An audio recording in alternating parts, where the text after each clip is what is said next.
Hello everyone, it's Spike here, bringing you another moonshine infusion, and this one is infused with weed.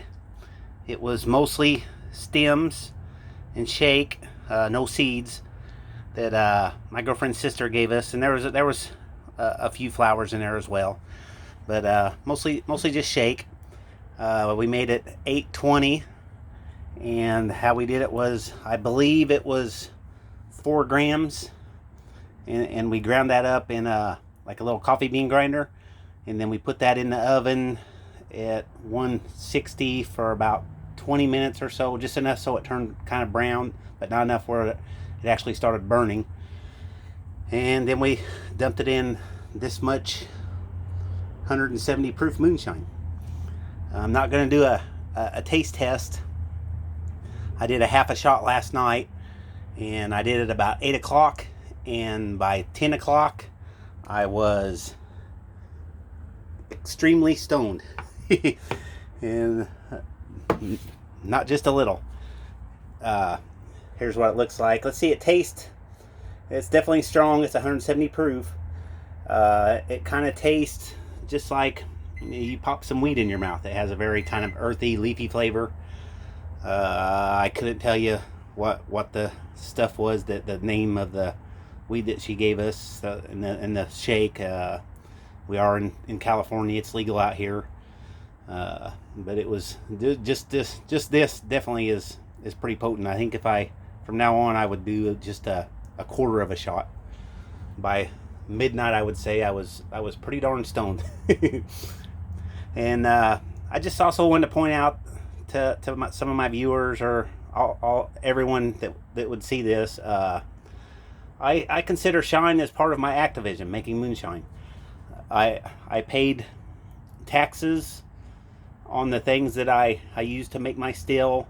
I pay taxes on all the ingredients that I use to make my mash and my wash. I pay taxes on the propane I use to cook the wash into whiskey. I pay taxes on the jars the whiskey goes in. So I don't subscribe to the government putting me under extortion in their protection racket to have a permit to distill stuff for myself. And I just, that's mafia tactics, and I'm just not going to abide by it. I don't know what else to say about that. It's when people say stuff like moonshine can make you go blind and it's not as safe as off the shelf, it's very untrue. The ingredients I use, I know exactly what they are.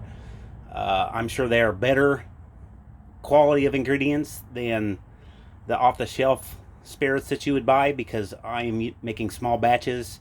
I can use the better quality stuff. I'm not out to make a dime out of every single drop that I can get.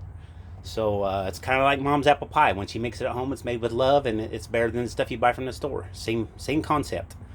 And as far as being safe, the more volatile chemicals such as acetone and methanol, those burn off at a lower temperature. So I monitor my temperature in my still.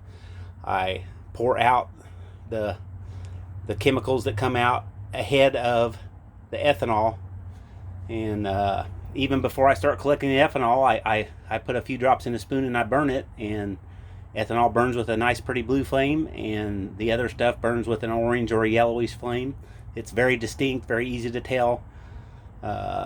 If you have half a brain and do any research before you've done something, which most people I think would before they just go distilling something, you can make it very safely. It's all just silly scare tactics. I'm sure back in the 30s when things were illegal, during Prohibition, there were unscrupulous people, just like there's people that make unscrupulous drugs that hurt people now that drugs are illegal. But anyway, just a quick little video. Hope everyone has a good afternoon. Thanks for dropping in. Bye.